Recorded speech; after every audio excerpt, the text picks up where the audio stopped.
Hello, my beautiful jewels, and welcome back to the Fishbowl with Jade, where we put on our scuba gear, dive beneath the surface, and explore the conversations people are thinking about but may not always be talking about. Here in the bowl, we don't just discuss what's happening, we ask why it's happening. We look beneath the surface to understand the people, the systems, and the decisions that shape our everyday experiences. So grab your scuba gear, adjust your mask, and let's dive deep. Today, we're diving into a conversation that affects every workplace, every industry, and every person who has ever had a boss or has been one. We're talking about getting in the trenches. It's a phrase we hear often in leadership circles, but what does it really mean? Does it mean leaders should be side by side with their employees doing the work? Does it mean they should simply understand the work? Or does leadership require something completely different? Today, we're looking at this topic from every angle because, as always in the fishbowl, there are different perspectives, and sometimes the answer isn't found at either extreme, but somewhere in the middle.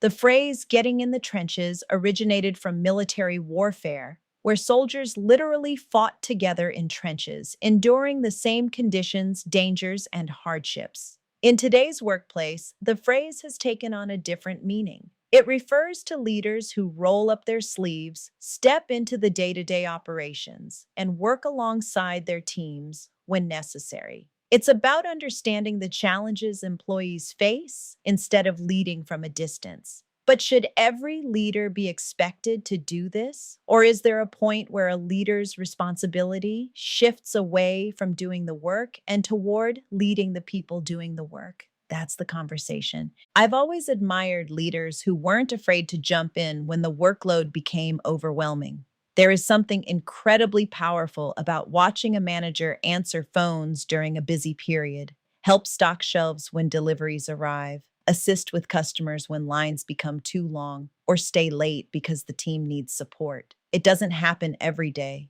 nor should it. But when it does, employees remember it. They don't necessarily remember every speech given in a meeting or every motivational email sent to the team, but they remember the day their leader stood beside them instead of watching from across the room. Leadership isn't always demonstrated in conference rooms. Sometimes it's demonstrated in moments when employees realize their leader doesn't believe any job is beneath them. On the other hand, most of us have also witnessed something entirely different.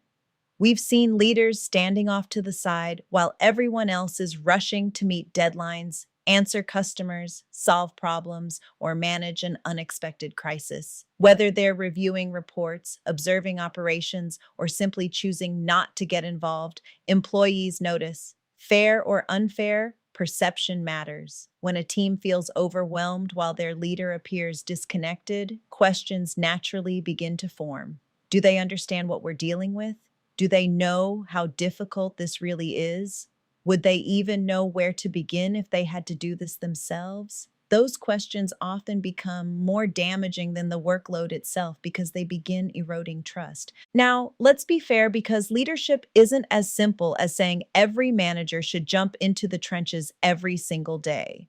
If a leader spends all of their time performing operational tasks, who's developing long-term strategy? Who's managing budgets? Who's preparing staffing plans? Who's analyzing performance trends? Who's advocating for the department at executive meetings? Leadership requires vision, planning, decision-making, and coaching. A leader buried in daily operations may unintentionally neglect the very responsibilities they were hired to perform. So perhaps the question isn't whether leaders should always be in the trenches. Maybe the better question is whether leaders should ever become so far removed from the work that they no longer understand what their employees experience every day. One conversation I recently had really made me think. A friend shared that her manager regularly asked questions about how the workload actually functioned. The manager wanted to understand how long certain tasks took, what challenges employees encountered, and why some assignments required more time than others. Some people interpreted those questions as evidence that the manager didn't know the job.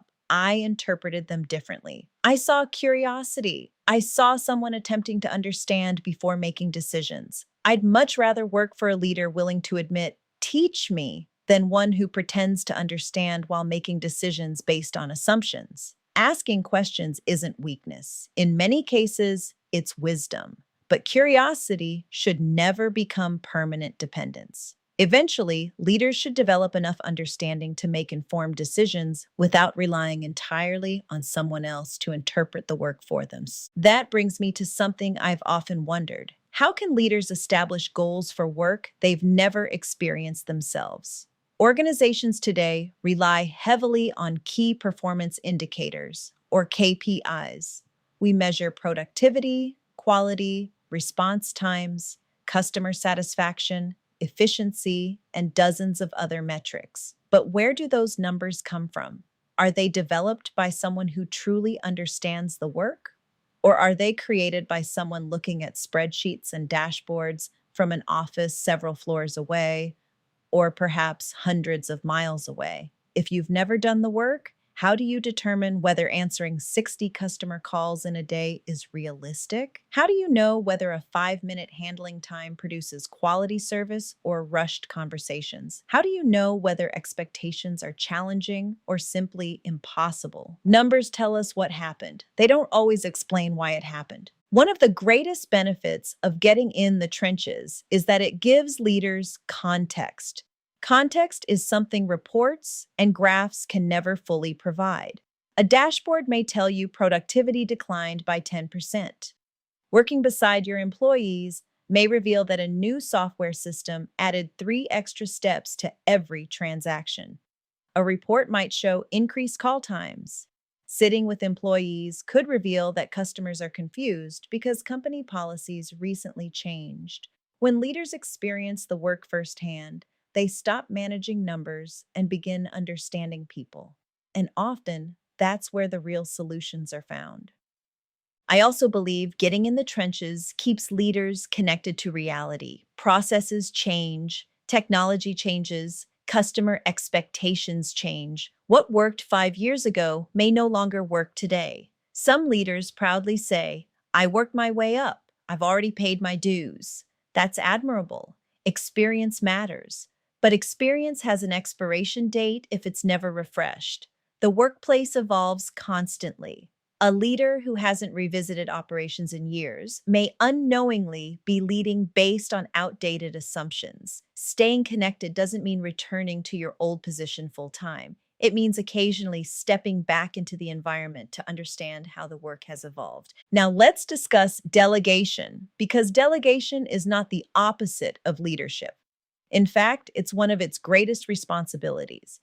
Effective leaders understand they cannot and should not do everything themselves. Developing people means trusting experienced employees to mentor new hires, teach procedures, answer questions, and share their expertise. That's how organizations grow. But there is a difference between empowering employees and becoming completely dependent on them. If experienced employees are training everyone, explaining every process, solving every technical issue, and educating the manager about how the department functions, then an important question emerges. Who is actually leading? Leadership should never become so disconnected that employees become responsible for carrying both the operational workload and the leadership knowledge. There's another side to this conversation that deserves attention.